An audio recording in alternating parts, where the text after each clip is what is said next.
Hello family, and welcome back to our wild Ohio. Hello family, and welcome back to our wild Ohio. Today, we're going to do things a little differently. I stumbled upon a secret place I bet no one has ever heard of or been to. But if you have, let me know in the comments below.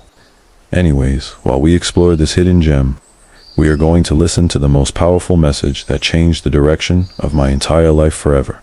I was 19, and I was flipping through cable television back when, after 3 a.m., it was nothing but infomercials. Like Ron and his pasta maker, and how this plastic piece of junk is going to change your life. And there's this guy trying to convince you how amazing and easy this machine is going to make pasta for you. And this dumb ditzy chick acts so surprised and serious and says something stupid like, "You're kidding me, Ron," from scratch. It was so fake and soul-sucking. So after Ron's life-changing pasta maker changed my life, this program came on PBS. And this program was totally not my kind of thing. It was some 50-year-old man who was bald and had on some goofy sweater standing in front of all these old people. Honestly, it looked like it was going to be some church sermon talking about how I'm going to hell. But he wasn't talking the regular church jive. And I could already tell this wasn't really for 19-year-old guys. But it was 3 a.m. and there was nothing else on. But I think some people, they just speak your language and say things just the way you need to hear it. But I'll never forget it, and I've probably watched it thousands of times now, and I have every word memorized. But I thought I'd share it as we explore Morris Woods State Nature Preserve. So anyways, I hope you enjoy it. Because I believe so strongly in the message of public television. I believe so strongly in the idea that we have a spiritual deficit in this country, and that we don't have an information deficit. There's plenty of that, but there's a deficit of spirit, a deficit that says there's not enough of us that feel connected to the highest and the greatest part of ourselves. And these top 10 principles that I have put together here for this program, you might want to jot down. You might want to go into your desk and just take out a little piece of paper. But I think if you practice them and look at them and see them, they come from someone who's had a burning desire, but has also been living a life in which I have felt independent of the opinions of others in terms of whether or not I should or shouldn't be doing that. There's something that I allow to consult myself, within myself, rather than looking outside to see if this is right or not. And so let me just I'll number them and I'll go through them and I'll give you some examples of them. And you decide whether they're to your liking and whether they work or not. The first of these principles came from a Vedantic scholar in the 10th century. His name was Tilopa. It's not exactly bestseller books, but it's the kind of thing that really excites me because I think of going back 1,000 years or 2,000 years and reading what some of the greatest minds had to say and how open they were to the potentiality that each and every one of us have for greatness. And this first principle says, as Tilopa put it, have a mind that is open to everything and attached to nothing. One of the central principles of my life is that no one knows enough to be a pessimist about anything.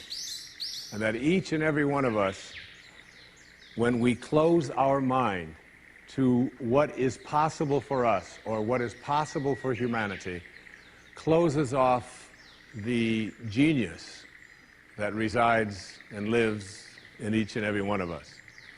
Having an open mind doesn't necessarily mean finding fault with all of the things that you've been taught by others. It means opening yourself up to the potentiality and the possibility that anything and everything is possible. So having a mind that is open to everything and attached to nothing really means finding within ourselves the ability to get rid of a trait that I find so common in the contemporary world.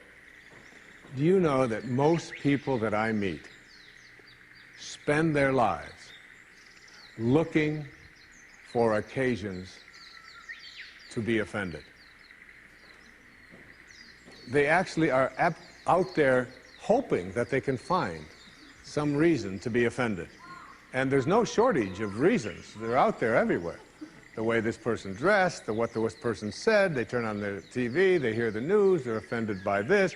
Someone used language that they didn't like, someone doesn't share the same customs that you, and people all day long. In fact, if you keep track tomorrow, you will find probably 100 reasons that you can go around being offended.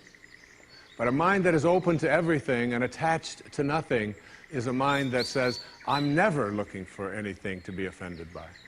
And that whatever anybody else out there has to say, my response to that is, that's an interesting point of view. I've never considered that before. I remember being interviewed for a morning television show, and the woman that was interviewing me said, how does it feel to be talking to audiences where people have all of these strange beliefs, these weird things that they come to? And it intrigues me because one of the things that Emerson said is in one of his very first essays. He says the first thing we have to say respecting what are called new views here in New England, where we are right now, is that they are not new, but the very oldest of thoughts cast into the mold of these new times. And that was in 1842. He was speaking about that. And this woman asked me the question. She said, doesn't it offend you that there's people out there and they're talking about people using crystals to heal somebody? And I remember my response. My response was that if I've got hemorrhoids and somebody out there is convincing me that crystals are going to heal them, I'm ordering crystal chairs. Why not? I mean, all you have to do is understand something called a placebo. And what is a placebo? It's nothing more than a convincing belief. If I hand you this pill and say this pill is going to cure your arthritis, and you take it and the pill is just a sugar pill, but your arthritis disappears, I'm into buying those placebos. Where can I get some of those placebos? And it's true of everything. And it's when you think about all the things that we enjoy and what our life is like, it took people who had a mind that wasn't closed to allow us to make the progress that we've made. Progress is impossible if you always do things the way you've always done things. But the other word in this, what Talopa said, is be attached nowhere. Be attached nowhere. Attachment really means I am deluding myself into a belief that if I can't have or if I can't do this or that thing, then somehow I'm going to become immobilized. So an open mind that is detached. In my most recent book, in A Spiritual Solution to Every Problem, I have an observation. And it's an observation from Anthony DeMello, a man I respect enormously, a priest, who, in The Way to Love, puts it this way. Here's a great test for your relationships, especially the relationships that you're in with those whom you love, not your children, but your spouses and your lovers and so on. Try this test on for size. 1, I am not really attached to you at all. I am merely deluding myself into the belief that without you, I will not be happy. And 2, and here's the toughest test for non-attachment, I leave you free to be yourself, to think your thoughts, indulge your tastes, follow your inclinations, behave in ways that you decide are to your liking. How's that for a challenge? And so what most of us do in our relationships and why they are not as successful as we would like them to be is that we become attached and we tell ourselves that if this person behaves in a way that I find offensive, then I can't be happy. I make my happiness, my fulfillment dependent upon those people that I love being what I think that they should be. And detachment doesn't mean being a victim. It just simply means I know that I can make my life fulfilled and happy by having a mind that is open to everything and attached nowhere. The second principle is a very simple principle. It says you can't give away what you don't have. Now, it sounds ridiculous, okay? But it's more than what meets the ear as you hear this. You can't give away what you don't have. People who are not good at giving away love can't give away love because they don't have it to give away. If I want to give you a dozen oranges, I can't give you those dozen oranges unless I go out and pick up 12 oranges someplace. Otherwise, all it is just empty rhetoric. And the same thing is true of virtually everything in your life. You can't give away love for others if you don't have love in here to give away. If what you have in here is contempt, if what you have in here is anger, if what you have in here is fear, then these are the things you're going to be giving away in your life. And I've often thought, and I really believe very strongly that there's a law, sort of a law in the universe. I call it the law of attraction. And the law of attraction is one that works like this. You get back from the universe, from the world, what it is that you put out there in the world. And if you're putting out there into the world that I am not worthy of attracting something beautiful into my life, that the universe will respond back to you with exactly that message. And there are people who come to me and who came to me for years when I had my own counseling practice and so on, and they would say to me, I just keep attracting the same kind of people, the same kind of events, the same kind of losers into my life. Why is that? Why do I keep doing that? And I keep attracting an absence of abundance. I just can't seem to attract abundance into my life. I'm always behind the 8 ball. I'm never getting ahead. And I suggested to them, I said, did it ever occur to you that that's the very kind of message you're sending out to the world and out to the universe? That the ocean of abundance is there. And you can go to that ocean of abundance, and you can take a Mack truck, and you can fill it up 20 times a day, and take it out of there, and guess what? It doesn't impact at all the ocean of abundance. It doesn't even go down a zillionth of an inch. It's unlimited. Or you can go to the same ocean of abundance with a eyedropper, and you can just take this much out once a month and say, that's all that seems to be available for me. And the interesting thing for me is that when people go to this ocean of abundance, this unlimited world, all that I have is thine, it says in the holy books. All that I have is thine. It's all there for you. But if you believe inside that it's limited, that you can only get so much, that other people are going to get it before you do, then you'll find yourself creating that very same thing.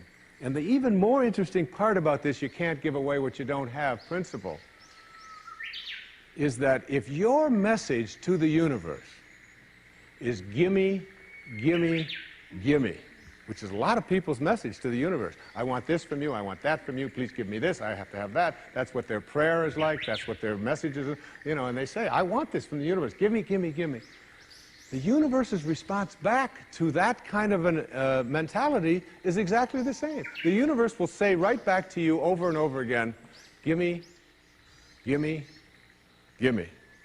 And you'll find yourself never ever arriving, but always being in a state of striving, always feeling as if you're being neglected, never feeling as if you have enough, always feeling as if you're being shortchanged, because you're constantly under the pressure to give, to get back what the universe is demanding from you.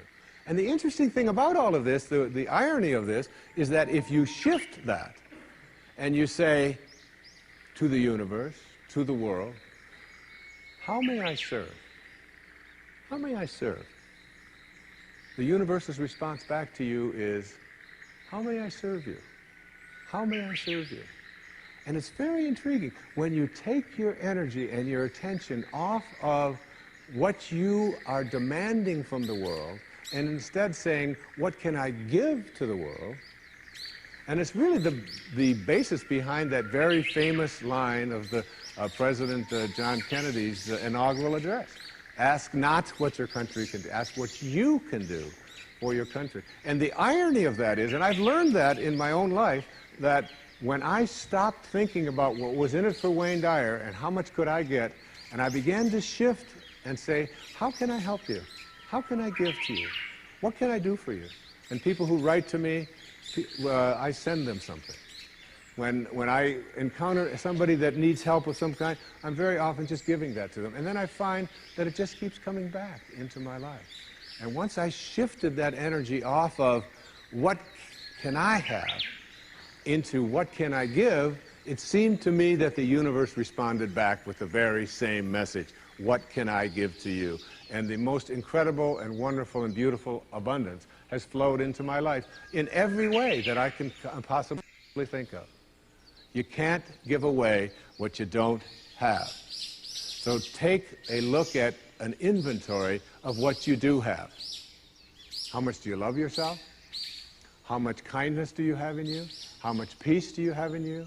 How much joy do you have in you? And if you're able to give that away as many times as you can in a given day, watch and see how much more of that continues to show up and come back in your life. Okay?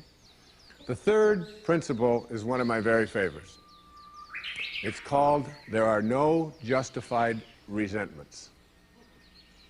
And this is a very difficult principle for many people to get, but one that I believe very strongly in. I was in a group one time of drug addicts and alcoholics. And I was one of the people that was a sponsor and leading this group. And the sign on the wall said, there are no justified resentments in this group. And what I said to that group that night was, no matter what anybody says to you here, no matter what kind of anger comes directed towards you, no matter how much hate you may encounter showing up in your life, there are no justified resentments.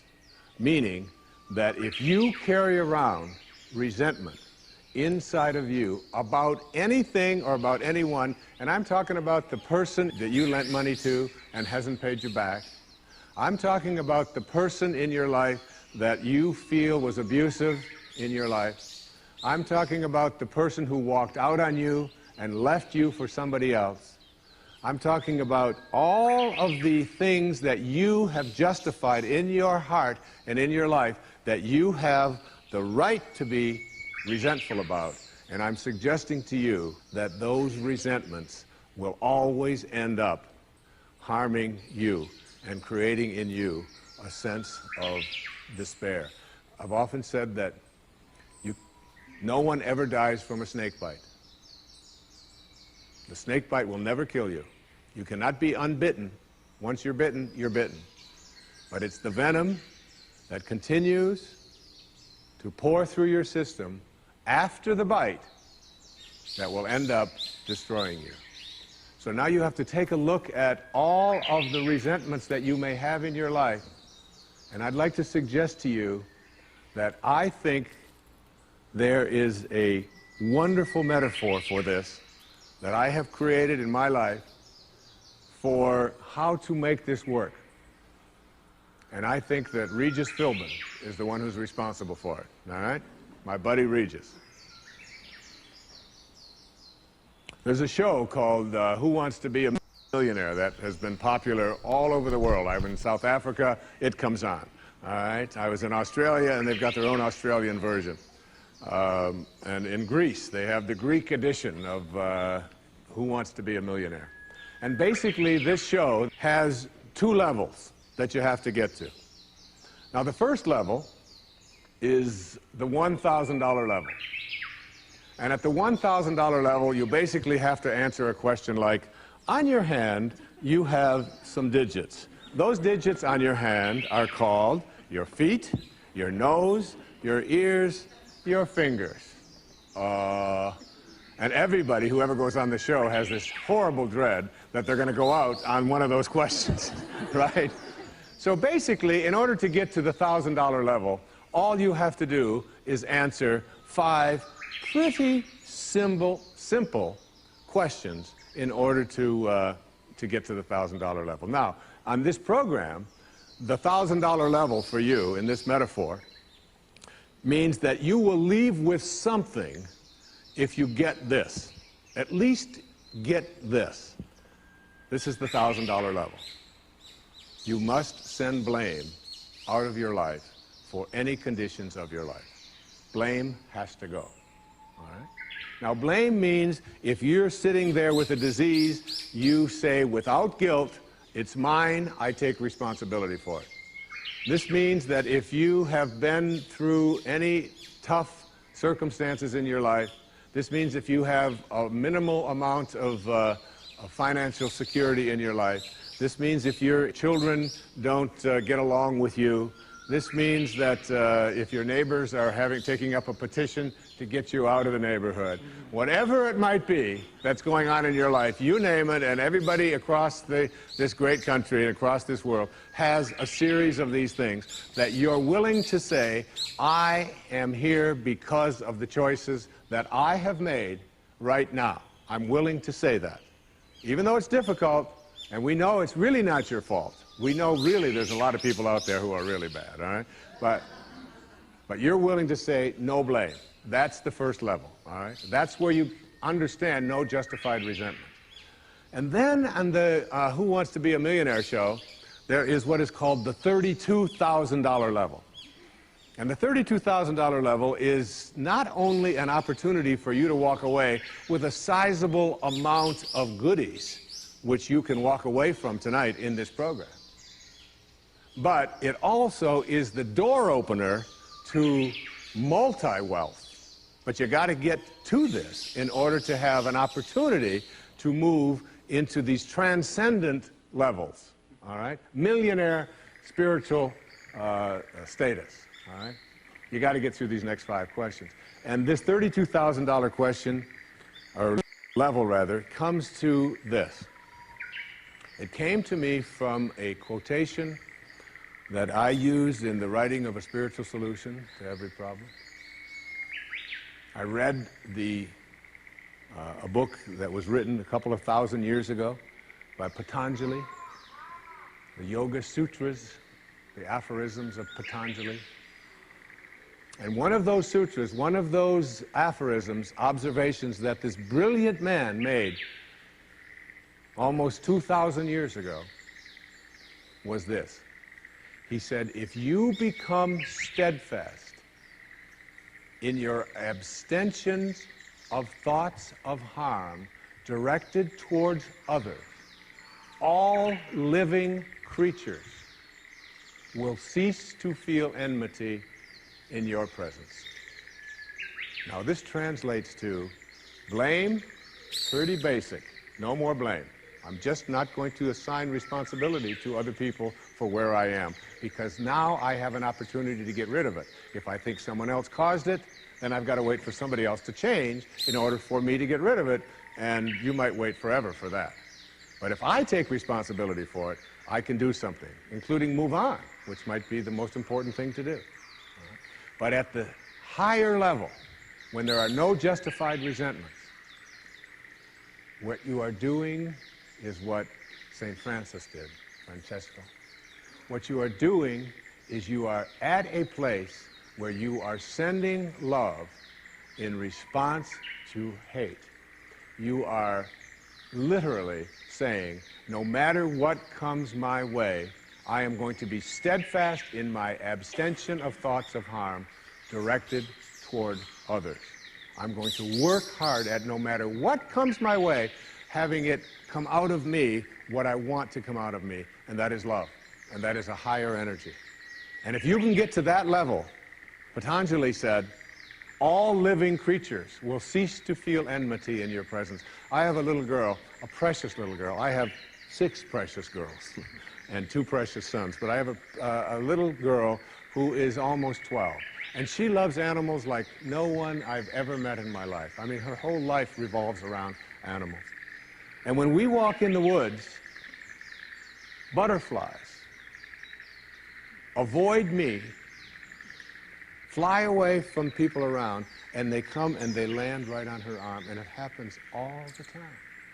All living creatures, she couldn't have a thought of harm directed towards any living creature. And Patanjali said to us, all living creatures will cease to feel fear or enmity or anger in the presence of those who can send love in response to hate. That's what I mean when I say there are no justified resentments. What I'd like to do, I'd like to share a little story here with you. It's a very tender story. It was sent to me by someone who sends me beautiful things in the mail. And I call it the Teddy story. And I'd like to read this to you, if I can do it without tearing up. And this story illustrates this as well as anything I've ever seen. There's a story many years ago of an elementary school teacher. Her name was Mrs. Thompson. As she stood in front of her 5th grade class on the very first day of school, she told the children a lie. Like most teachers, she looked at her students and said that she loved them all the same. But that was impossible because there in the front row, slumped in his seat, was a little boy named Teddy Stoddard. Mrs. Thompson had watched Teddy the year before and noticed that he didn't play well with the other children, that his clothes were messy, and that he constantly needed a bath. Teddy could be unpleasant. It got to the point where Mrs. Thompson would actually take delight in marking his papers with a broad red pen and making bold X's and then putting a big F at the top of his paper. At the school where Mrs. Thompson taught, she was required to review each child's past records, and she put Teddy's off until last. However, when she reviewed his file, she was in for a surprise. Teddy's 1st grade teacher wrote, "Teddy is a bright child with a ready laugh. He does his work neatly, and he has good manners. He's a joy to be around." His 2nd grade teacher wrote, "Teddy's an excellent student, well liked by his classmates, but he's troubled because his mother has a terminal illness, and life at home must be a struggle." His 3rd grade teacher wrote, "His mother's death has been hard on him. He tries to do his best, but his father doesn't show much interest, and his home life will soon affect him if steps aren't taken." Teddy's 4th grade teacher wrote, "Teddy's withdrawn and doesn't show up much interest in school. He doesn't have many friends, and sometimes he even sleeps in class." By now, Mrs. Thompson realized the problem, and she was ashamed of herself. She felt even worse when her students brought her Christmas presents wrapped in beautiful ribbons and bright paper, except for Teddy's. His present was clumsily wrapped in his heavy brown paper that he got from the grocery bag. Mrs. Thompson took pains to open it in the middle of the other presents. Some of the children started to laugh when she found a rhinestone bracelet with some of the stones missing and a bottle that was 1/4 full of perfume. But she stifled her children's laughter when she exclaimed how pretty the bracelet was, putting it on and dabbing some of the perfume on her wrist. Teddy Stoddard stayed after school that day just long enough to say, "Mrs. Thompson, today you smell just like my mom used to." After the children left, she cried for at least an hour. On the very day, she quit teaching reading, writing, and arithmetic, and instead, she began to teach children. Mrs. Thompson paid particular attention to Teddy. As she worked with him and his mind seemed to come alive, the more she encouraged him, the faster he responded. By the end of the year, Teddy had become one of the smartest children in the class, and despite her lie, became one of her teacher's pets. A year later, she found a note under the door from Teddy telling her that she was still the best teacher he ever had in his whole life. 6 years went by before she got another note from Teddy. He then wrote that he had finished high school 3rd in his class, and she was still the best teacher he ever had in his whole life. 4 years after that, she got another letter saying that while things had been tough at times, he stayed in school and stuck with it, and would soon graduate from college with the highest of honors. He assured Mrs. Thompson that she was still the very best and favorite teacher he ever had in his whole life. Then 4 more years passed, and yet another letter came. This time he explained that after he got his bachelor's degree, he decided to go a little further. The letter explained that she was still the best and favorite teacher he ever had, but now his name was a little longer. The letter was signed Theodore F. Stoddard, M.D. But the story doesn't end there. You see, there was yet another letter that spring. Teddy said he'd met this girl and was going to be married. He explained that his father had died a couple of years ago, and he was wondering if Mrs. Thompson might agree to sit in the place at the wedding that was usually reserved for the mother of the groom.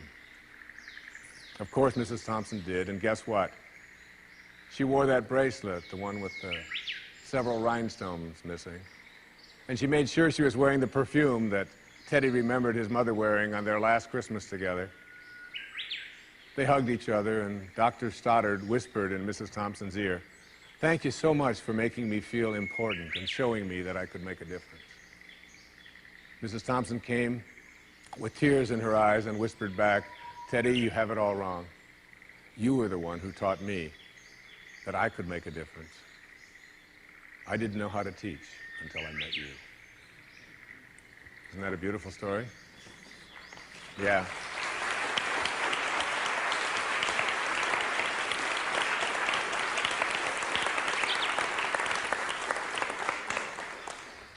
That symbolizes there are no justified resentments. Work at reaching that $32,000 level, the place where the only thing you have to send is love, because that's what's inside. And that's the message of our greatest spiritual teachers. That's all they ever had to give away. The next principle I call "Don't die with your music still in you." And who better to quote than Thoreau right here in Concord when he talked about some of us hear a different drummer, and we must march to the music that we hear. But all of you, everybody watching, everybody here in this beautiful parish, all of you have some music playing. And all of you have a heroic mission. There's no accidents in this universe. We all show up here with a purpose. There's an intelligence that is a part of everything and everyone, and all of us are connected to it. And too many of us are afraid to listen to that music and march to it. You out there, I know you have a book you wanted to write.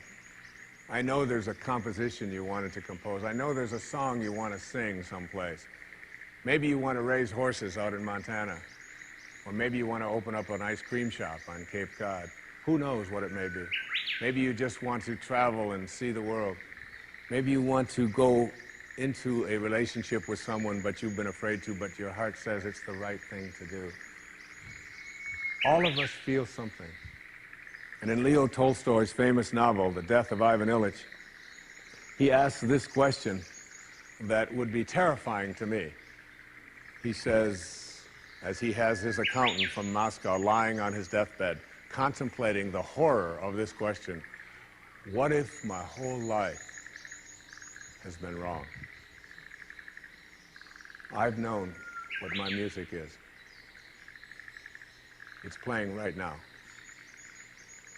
As I stand here in front of you with these cameras and in this place, and as I sit down and write my books and tell the world what I know are my truths, I feel always completely on purpose and fulfilled. And no time will I ever come to the end of my life and say, what if my whole life has been wrong? Whoever you are, whatever that music is, however distant it may sound, however strange, however weird others may interpret it to be, don't get to the end of your life and know that you're going to leave and not have it played yet. Don't die with your music still in you. It's the message of the greatest teachers who've ever walked among us. It's the message I give to you today as one of the principles for success and peace in your life. The next principle I call embracing silence. And embracing silence is not that I say this to you because it's so important to be quiet. What I have learned I have a dear friend, and many of you know we've put out tapes together, we've appeared on stages all over the world together. He's like a brother to me. His name is Dr. Deepak Chopra, a medical doctor, and a dear and close friend. And whenever anything is going on in my family, if I'm having a problem with one of my children or with in my own life, and if I call him up and I'll say, Deepak, or his wife Rita, I'll say, Deepak, what do you think I should do? He always has the same answer: meditate. I'll say, yes, Deepak, I understand meditate, but I said, what do you think? He said, Wayne, go deep inside and meditate. Always meditate. I'll say, will you put Rita on? Wayne, meditate. I say, all right. And you know, I've learned a lot in meditation. But what I know most about getting quiet and getting peaceful is this: that there's only one power in the universe, and it doesn't matter what you call it. You can call it soul, spirit, consciousness, God. You can call it Louise. You can call it anything that you want. But as Alan Watts said, you can't get wet from the word water. It's not what we call something that gives it its substance. And this one power, this one force that flows through everything and allows everything to be, is indivisible. You can't cut it in half. You can't divide it. It's one. It's knowing the one. And everything in your life is almost always given a division: male, female, young, old, tall, short, black, white, good, bad, up, down. These are all dichotomies. These are all these splits that we all have in our lives. The whole physical world that we live in and are immersed in, it's always immersed in this division. I used to teach a course at St. John's University in New York, and I used to tell my students, when I was trying to teach this principle, anybody who can come to class and bring with them a magnet that only has a North Pole, I'll give you an A in the course. You don't ever have to attend another class. And no matter how thin they would slice that magnet, there was always the South Pole, because the physical world is made up of dichotomies. But we have to learn to fuse the dichotomies. And in fusing the dichotomies and blending the one, that's what silence does for us. That's why embracing silence is so powerful. Because no matter how many times you cut silence in half, it's like zero. You still only get silence. In Zen, they say it's the space between the bars that holds the tiger. And it's the silence between the notes that makes the music. These words that are coming out of my mouth right now come out of the silence. And finding that silence and embracing it means that you go to the place within you that you cannot divide. Just like you can't divide the source, the one, the spirit. You can't divide that either. It's only one.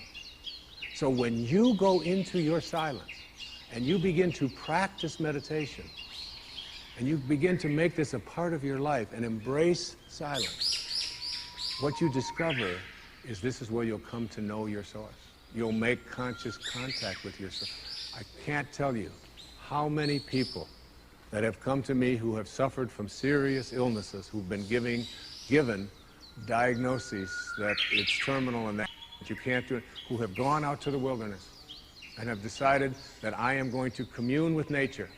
And the transcendentalists, Thoreau and Emerson, they believed that nature was our source and that we were all products of nature. And if you can get back to your source, if you can get back to that feeling of being with spirit, that's where healing can take place. And I've had wonderful stories of people who told me that it was when I began to embrace that silence that I began to feel more connected to my source. Embrace silence because it's a way to come to know God, to know yourself. Both are indivisible. And the only experience you can have in your daily life that even comes close to a spiritual awakening is silence. The next principle I call giving up your personal history. And I learned it from a man named Carlos Castaneda, who once said that one day, he said, I finally realized that I no longer needed a personal history. And just like drinking, he said, I gave it up.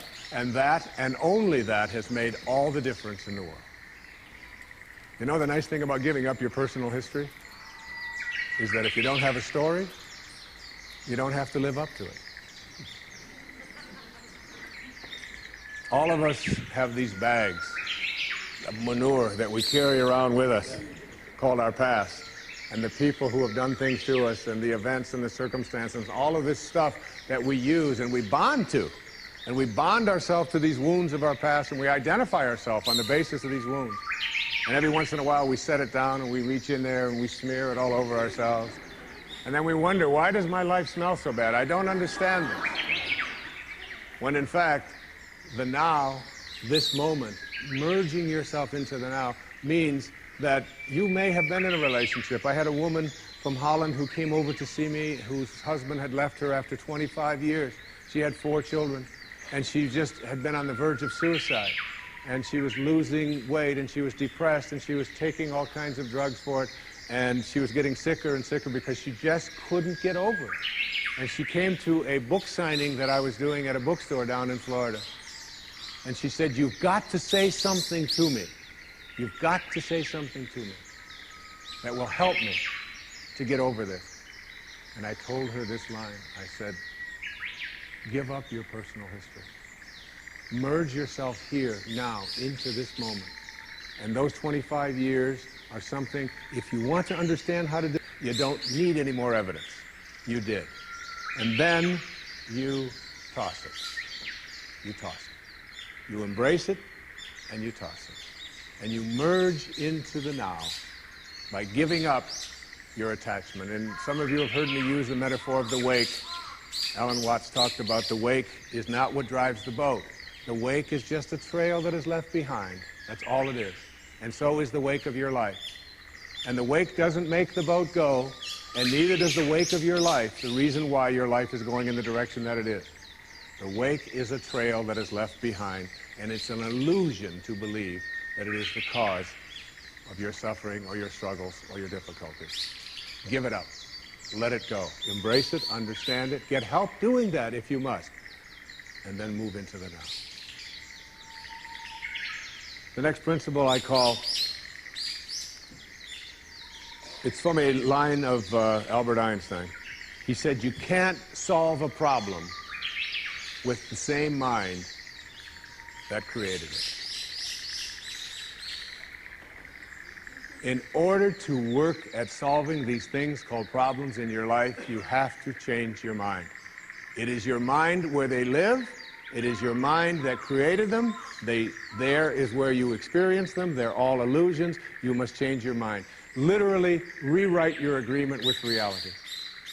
One of the things I had said earlier is that one of the most difficult things to do in the world is to admit that you were wrong. Admitting that you were wrong is nothing more than saying, I have been making choices with my mind that have created things in my life that are not working. And I no longer intend to continue making those choices. I was wrong. You don't have to make a declaration of it. You don't have to go out and feel guilty about it. You just simply say, it didn't work. The relationship that I was in before, I behaved in these ways. I didn't realize that it wasn't working for me. Now I do, and this is where I choose to be now. The secret of a successful relationship is, to me, understanding that you put your attention and your energy in a person on what you love rather than what you don't love. Robert Frost said it so beautifully. We love the things we love for what they are. For what they are. Not for what they ought to be, not for what they used to be, but for what they are. So when you look into the eyes of a person you're in a relationship with, whether it's your children, you catch them doing things right as much as you possibly can. That's oftentimes takes a lot of hunting, but you'll find it. And when you think that my relationship isn't working, remember, it's in my mind. What am I thinking about that person? And if I could just change my mind, and put my thoughts on what I love about this person and keep them there, that makes the relationship flourish. And there are people who go through their entire relationship history with no anger, no hatred, no bitterness, and only love. The next principle is, I call it, treating yourself as if you already were what you would like to become. In other words, you get out in front of your life and you see yourself as having already what you know you'd like to have and deserve to have. My children know how to do this perfectly. I have a daughter who wanted a prom dress, and the prom dress was way outside the budget that I thought a prom dress should be. Well, I thought a prom dress shouldn't cost over $20, so I do have a problem, right? But I upped it to somewhere around $250. I don't know how much, whatever. To me, it was still more than I paid for my first house, okay? But anyway, she called and said, Dad, this is the only prom dress I could wear. I've got to wear this prom dress. If I don't wear this prom dress, it's just on and on and on with this wonderful. You know, I saw a wonderful book about how to raise teenage daughters. The title of it is Get Out of My Life, but first drive me and Cheryl to the mall, all right? That's the actual title. It's a good book. And so I told Serena, I said, it's just beyond the budget. I've got a certain amount of money that I'm willing to put for it. And she said, but I've already seen myself wearing it. I've already tried it on. I have a picture of myself in the dress in my living room, and I've already showed it to the guy who was taking me to the prom. I mean, it was this whole thing about, and she already saw herself in it. I said, well, if you see yourself in it, then you're going to have to also see yourself as earning the difference between what I'm willing to pay. And she drew up a contract. She went onto the computer, and on the background of the computer, you know where they have these little background things they put on? There was 500 pictures of the dress, all right? And she signed a contract and said, I'll babysit, I'll do this, I'll do that, and I will pay the difference. And she did, and she wore the dress. Because she understood that you treat yourself as if you already are what you'd like to become. There's a genius in you. You have to treat yourself as if you already were that genius.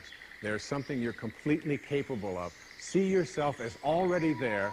Then you'll act upon those thoughts, because the ancestor to every action, said Emerson, is a thought. The next principle is called treasuring your divinity. Treasuring your divinity. There's a wonderful observation that I saw from Emerson in Self-Reliance. It's about trusting your divinity, knowing that you are connected to your source, knowing that you are a divine creation and that there are no accidents. He said, a man should learn to detect and watch that gleam of light which flashes across his mind from within, more than the luster of the firmament of bards and sages. Yet he dismisses without notice his own thought, because it's his own. In every work of genius, we recognize our own rejected thoughts. They come back to us with a certain alienated majesty. We often reject our thoughts, and we see the things that we think of as grand and as genius, and we reject them because they're our own. Treasuring our divinity instead of being terrified of it. Knowing that I am always connected to my source. There is no way that I cannot, because it is in you, and I am in you, and you are in me, and you can never be separated from it. There is no place that this source is not. It grows everybody's fingernails. It beats everybody's hearts. It digests everybody's food. It opens all the flowers, and you're always connected to it. And finally, the last principle I call wisdom is avoiding all thoughts which weaken you. You know, every thought has an energy, just like everything else in the universe. And if you have a thought of shame, it will weaken your muscles. And what is your heart but a muscle? If you raise a child to believe in shame and feel ashamed of themselves, every time they think that shameful thought, they will be weakened. And if you have a thought of fear, and if you have a thought of stress, and you have a thought of anguish and anxiety, all of these thoughts and many more are the thoughts that will always weaken you. When you are having a thought that you know is disempowering you, shift it. Shift it to one that is empowering rather than disempowering. And the thoughts that empower are thoughts of neutrality and willingness and love, and ultimately thoughts of divinity. And when you see a troubled person who is out there struggling at the highest level of unity consciousness or God consciousness or spiritual consciousness, you recognize yourself in all that you see. There, but for the grace of God, go I. And I am connected to that person. Changing your thoughts. I appeared on the Tonight Show many years ago, several times, quite a few times. And I remember coming home from the Tonight Show, and I was walking along the beach, and they had taped the show the night before, and I was out for a walk, and a woman who lived in the Northeast stopped me, and she said, "Didn't I see you last night on the, how could you be here?" I said, "Well, I flew the red eye, and I was walking along." And she said, "You know, we're moving down here." She said, "What are the people like here? What's it like?" And I said to her, I said, "Well, what are they like where you live?" She said, "Well," she said, I live in a very big city." And she said, "They're very pushy. And people are not very kind. And they don't have time for you." And she said, "It's really not very pleasant." She said, "That's one of the reasons I'm leaving there." I said, "Well, that's pretty much what you're going to find here." That's basically what the people are like here. On the way back on the same day, someone else who had seen me the night before on the Tonight Show, who had lived in the Midwest, stopped me and asked me almost the same question. She said, "You live here?" I said, "Yes." She said, "Well, my husband and I are moving here and we're looking for a school." She said, "What are the people like here? What's it like here?" I said, "What are they like in Chicago where you live?" She said, "Oh," she said, "it's the Midwest." She said, "People are very friendly, they're open, they open their homes to you, they're very loving, they're very kind." She said, "It's a wonderful place." She said, "I love that, I'm going to really miss that." I said, "That's pretty much what you're going to find here. It's what you expect, it's what you think about that expands. It's what Emerson taught us. The ancestor to every action is a thought. Change your thoughts, and you change your world. Change your expectations, and you change around what you begin to manifest and see showing up in your life. Thank you very much.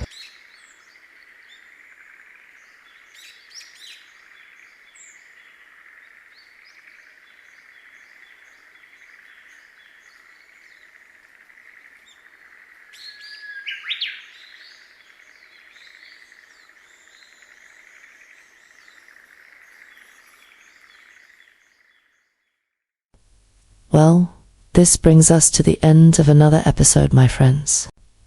It's always a pleasure to share this journey with you, and I truly hope you found some valuable insights along the way. If you'd like to stay connected, I invite you to join our family by signing up for our newsletter at ourwildohio.com, so we can keep you up to date on everything we have planned. Also, it helps support the channel and doesn't cost you anything, but it helps us more than you know. We're also dropping bombs of knowledge over on Instagram, TikTok, and X, so don't miss out on the unique content that you'll only see there.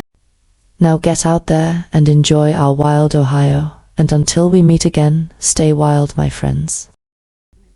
Thank you for watching Our Wild Ohio. It's support from viewers like you who make it all possible. Thank you. Please like and subscribe. Join our family and become a member of Our Wild Ohio by visiting the link in the description below. And until we meet again, stay wild, my friends.